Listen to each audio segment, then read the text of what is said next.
Assalamualaikum warahmatullahi wabarakatuh. Perkenalkan, nama saya Melani dari jurusan Pendidikan Vokasional Teknik Elektro Untirta 2019. Nah, di sini saya akan sedikit menjelaskan tentang organisasi yang mengatur dalam K3. Nah, organisasi yang mengatur K3 ini yaitu organisasi dalam pengaturan keselamatan dan kesehatan kerja yang keberadaannya sangatlah penting. Karena dengan mengacu pada pedoman yang telah ada, maka akan tercipta standar keamanan dalam bekerja pada suatu industri. Organisasi yang dibutuhkan yaitu organisasi yang meningkatkan perhatian terhadap pencapaian dan upaya menunjukkan kinerja keselamatan dan kesehatan kerja. Keberhasilan organisasi dalam menerapkan keselamatan dan kesehatan kerja bergantung pada komitmen dari seluruh tingkatan dan fungsi organisasi, terutama dari manajemen sebuah industri. Sistem ini memungkinkan untuk suatu organisasi mengembangkan kebijakan, keselamatan, dan kesehatan kerja sehingga akan meningkatkan kinerja yang menunjukkan kesesuaian sistem terhadap persyaratan standar ini. Nah, di sini ada gambar grafik standar PDCI-nya. Yaitu standar ini standar juga termasuk standar OHSAS 18001. Nah, pada standar OHSAS ini, masalah keseluruhan keselamatan kerja telah dikenal sejak berabad yang lalu, sejalan dengan perkembangan industri. Namun, secara spesifik baru dimulai sekitar tahun 1800-an, bersamaan dengan revolusi industri di Inggris yang ditandai dengan ditemukannya mesin uap yang membawa perubahan mendasar dalam proses reproduksinya. Perubahan ini menimbulkan dampak luas, khususnya hubungan antar industri itu sendiri. Nah, manusia berubah menjadi sekadar alat produksi sebagaimana dengan alat mesin yang bekerja lainnya, dengan mudah diganti dengan yang baru. Karena itu keselamatannya kurang mendapat perhatian sehingga terjadi banyak kecelakaan kerja. Nah, perkembangan konsep manajemen K3 ini mendorong timbulnya kebutuhan untuk menetapkan suatu standar sistem manajemen K3 (SMK3) yang dapat digunakan sebagai acuan secara global yang kemudian melahirkan OHSAS 18001. Nah, di sini ada metodologi OHSAS 18001. Metodologi ini berurutan ya. Yang pertama itu dari plan. Plan itu yaitu perencanaan. Perencanaan di sini menetapkan sasaran dan proses yang diperlukan untuk mencapai hasil yang sesuai dengan organisasi kebijakan standar K3. Yang kedua ada do. Do itu artinya pelaksanaan. Setelah dilakukan perencanaan, maka akan dilakukan pelaksanaan dengan proses yang telah ditetapkan sebelumnya. Kemudian ada check. Check itu pemeriksaan. Mantau dan mengukur kegiatan proses terhadap kebijakan, sasaran, peraturan perundang-undangan, dan persyaratan K3 lainnya dilanjutkan dengan melaporkan hasilnya.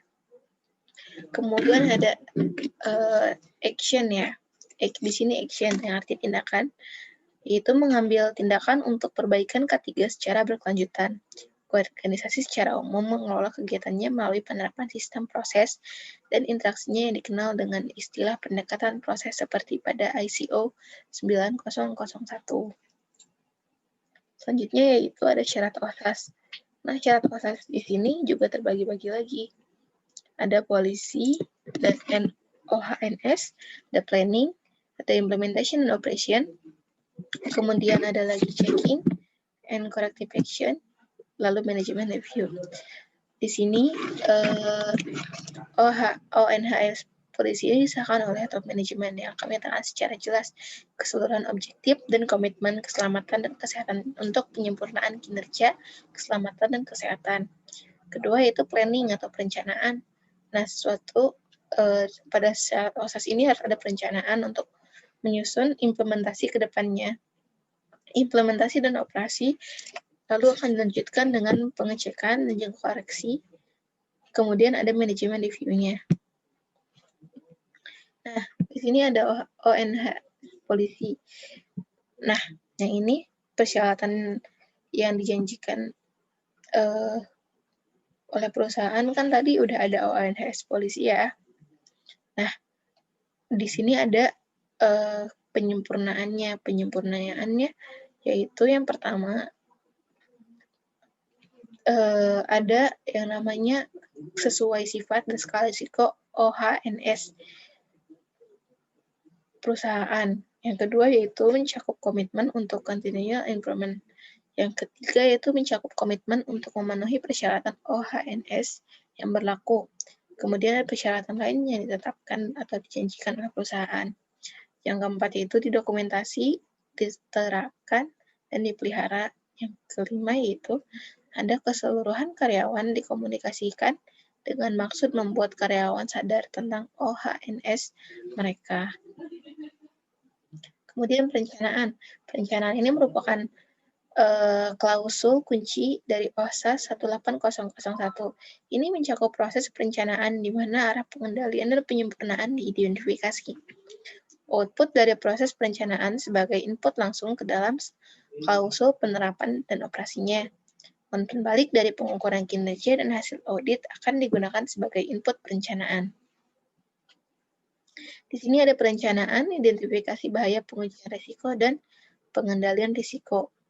Nah, perusahaan harus dapat menetapkan dan memelihara prosedur untuk terus-menerus mengidentifikasi bahaya, pengujian risiko, dan penerapan tindakan pengendalian yang ketika menetapkan objektif dari OHNS, metodologi identifikasi bahaya, dan pengujian dari risiko harus diselesaikan dengan cara-cara yang pertama itu dirumuskan sesuai dengan ruang lingkup, sifat, dan ketepatannya untuk menjamin ini proaktif daripada reaktif.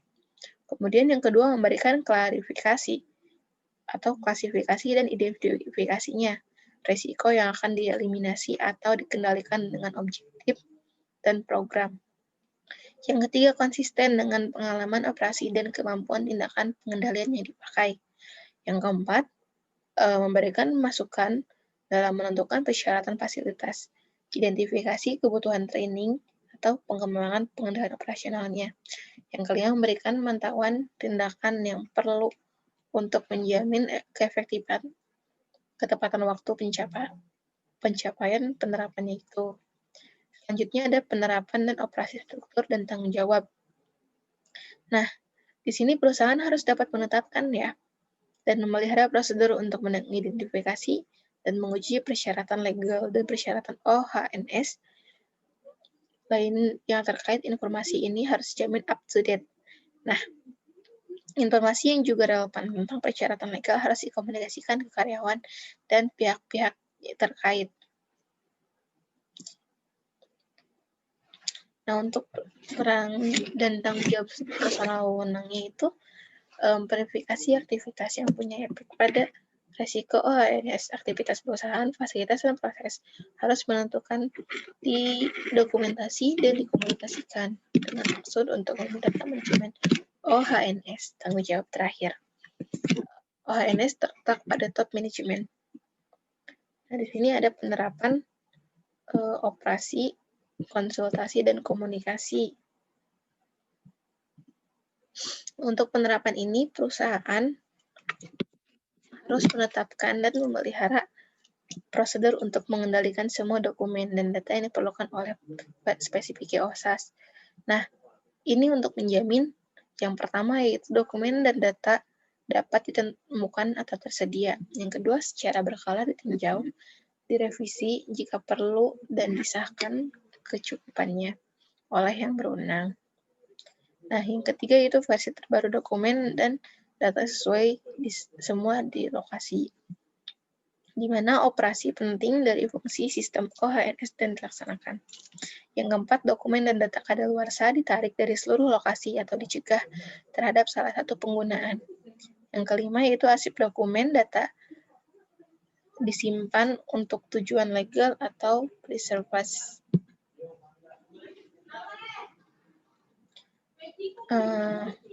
Lanjutannya yaitu ada penerapan operasi pengendalian operasional. Nah, seluruh operasi dan aktivitas yang berkaitan dengan risiko telah diidentifikasi di mana tindakan pengendalian perlu dilaksanakan. Harus diidentifikasi aktivitas ini, termasuk pemeliharaan harus direncanakan menjamin dilaksanakannya di dalam kondisi yang telah ditentukan. Dengan yang pertama yaitu menetapkan dan memelihara prosedur tertulis untuk mengatasi situasi di mana tidak adanya prosedur yang bisa menyebabkan penyimpangan dari OHNS, polisi, and objektif. Yang kedua yaitu menetapkan kriteria operasi ke dalam prosedur. Yang ketiga, menetapkan dan memelihara prosedur yang berkaitan dengan resiko OHNS yang diidentifikasi terhadap bahan atau material. Ya, keempat, yaitu menetapkan dan memelihara prosedur untuk perancangan tempat kerja, proses instalasi, pembermesenian, prosedur pengoperasian dan organisasi kerja, termasuk dengan penyesuaiannya. Nah, selanjutnya ada penerapan dan operasi kesiapan respon terhadap emergensi. Nah, penerapan ini perusahaan harus menetapkan dan memelihara rencana dan prosedur untuk identifikasi potensi dan respon terhadap situasi insiden dan emergensi untuk mencegah serta mengurangi kemungkinan sakit dan luka. Perusahaan harus meninjau rencana dan prosedur kesiapan dan respon terhadap emergensi, terutama setelah adanya kejadian situasi insiden dan emergensi, bila mana dapat dilaksanakan. Perusahaan juga harus secara berkala menguji prosedur ini. Nah, di sini ada pengecekan tindakan koreksi audit. Untuk pengecekan ini, tahapan-tahapannya di sini ada. Harus ada penerapan operasi, kemudian umpan balik, pengukuran kinerja, dan tinjauan manajemennya juga perlu ada. Nah, di sini koreksi audit ini perusahaan harus menetapkan dan memelihara prosedur dan program audit untuk audit berkala sistem OHNS. Kemudian ada tinjauan manajemen. Nah, pengecekan dan tindakan koreksi di sini terdapat pada top manajemen perusahaan yang harus ada pada selang waktu telah ditentukan meninjau sistem manajemen OHNS untuk menjamin kelangsungan dan kesesuaian kecukupannya dan juga keefektifannya. Lalu proses tinjauannya manajemen harus menjamin informasinya. Kemudian di sini ada proses safety management OSHA 3132.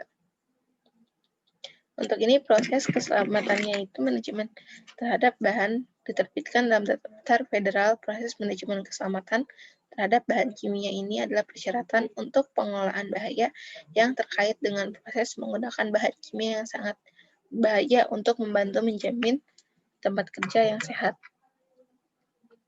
Nah, untuk ini manajemen ini salah satu guideline untuk pelaksanaan PSM adalah OSHA 3132. Nah, penerapan PSM lebih tepat dilakukan bagi industri manufaktur seperti industri kimia dan industri logam, namun juga dapat diaplikasikan pada industri lain seperti industri oil dan gas, listrik, dan sanitary service. Laporan bertahun-tahun menyebutkan cairan beracun reaktif atau mudah terbakar yang melibatkan bahan kimia adalah sangat berbahaya. Dan insiden ini terus terjadi di berbagai industri yang menggunakan bahan kimia yang sangat berbahaya. Nah, di sini ada proses safety information. Proses safety information ini perusahaan harus membuat dan memelihara informasinya. Keselamatan secara tertulis untuk mengidentifikasi bahaya bahan kimia dan dapat diproses tempat kerja, peralatan, dan teknologi yang digunakan dalam proses informasi minimal, yaitu bahaya bahan kimia yang harus disediakannya. Nah, proses hazard analysis atau PHA. Proses hazard analysis ini melakukan penilaian bahaya kimia di tempat kerja termasuk sumber potensi pelepasan bahaya kerja, identifikasi dari pelepasan bahaya kimia yang pernah terjadi dan berpotensi menjadi kecelakaan katastrofik, memperkirakan konsekuensi terhadap tempat kerja dan jangkauan pelepasan bahan kimia tersebut, dan memperkirakan efek kesehatan terhadap kerja. Nah, selanjutnya ada operating procedure yang terdiri dari langkah-langkah kerja pengoperasian, konsekuensi, kemudian ada langkah-langkah yang harus dilakukan untuk mengkoreksi atau mencegah penyimpangannya, lalu ada pertimbangan aspek keselamatan dan kesehatan. Di sini ada skemanya. tentang operating procedure ini. Kemudian ada elemen-elemen yang terdapat dalam masa PSM. Yang pertama itu proses safety information. Membuat prosedur keselamatan ini mengenai identifikasi bahan kimia pada tempat kerja, peralatan yang digunakan, dan juga teknologinya. Lalu kedua itu proses hazard analysis. Melakukan kajian bahaya tempat kerja, termasuk identifikasi potensi sumber kecelakaan dan kejadian kecelakaan yang pernah terjadi, serta memperhatikan dampak terhadap keselamatan dan kesehatan kerja. Lalu operating procedure, mengembangkan dan mengimplementasikan prosedur operasi untuk proses kimia, termasuk prosedur untuk masing-masing tahap operasi, batasan operasi, dan pertimbangan keselamatan dan kesehatan. Lalu yang keempat ada employee participation, yaitu melakukan konsultasi atau diskusi dengan pekerja atau perwakilan pekerja dalam melakukan kajian terhadap bahaya di tempat kerja. Perencanaan pencegahan kecelakaan diberikan akses terhadap standar yang dibutuhkan. Lalu ada training, semua pekerja baik lama ataupun baru harus training mengenai prosedur operasi, prosedur keselamatan, prosedur emergensi, dan seterusnya, sesuai dengan kebutuhan tempat kerja. Lalu ada contractors, memastikan kontraktor dan karyawan kontrak diberikan informasi dan training yang sesuai. Lalu ada lagi pre-startup safety review. Lakukan pre-startup ini pada semua peralatan yang diinstal ataupun dimodifikasi. Lalu ada mechanical integrity, di mana perawatan dilakukan untuk peralatan-peralatan. Lalu termasuk dengan prosedur tertulis, pelatihan kerja, inspeksi, dan pengujian. Lalu ada hot work permit, atau hot work permit ini harus dikeluarkan atau digunakan untuk bekerja di area panas. Management of change, membuat prosedur yang mengatur perubahan atau modifikasi proses teknologi peralatan bahan baku dan prosedur kerja. Lalu ada incident investigation, di mana investigasi terhadap semua potensi kecelakaan kerja yang sangat diperlukan agar meminimalisirnya. Lalu ada emergency planning, di mana training diberikan atau pelatihan itu terhadap kontraktor dalam menghadapi keadaan darurat. Lalu compliance audit, melakukan review secara berkala terhadap kajian bahaya tempat kerja dengan sistem tanggap darurat. Lalu ada trade secret, menyediakan informasi kepada tugas yang bertanggung jawab atau diberi wewenang yang berkaitan dengan proses kimia, prosedur operasi yang dibutuhkan, termasuk informasi rahasia dagang yang jika diperlukan. Mungkin cukup sekian dari saya, kurang lebihnya mohon maaf. Assalamualaikum warahmatullahi wabarakatuh.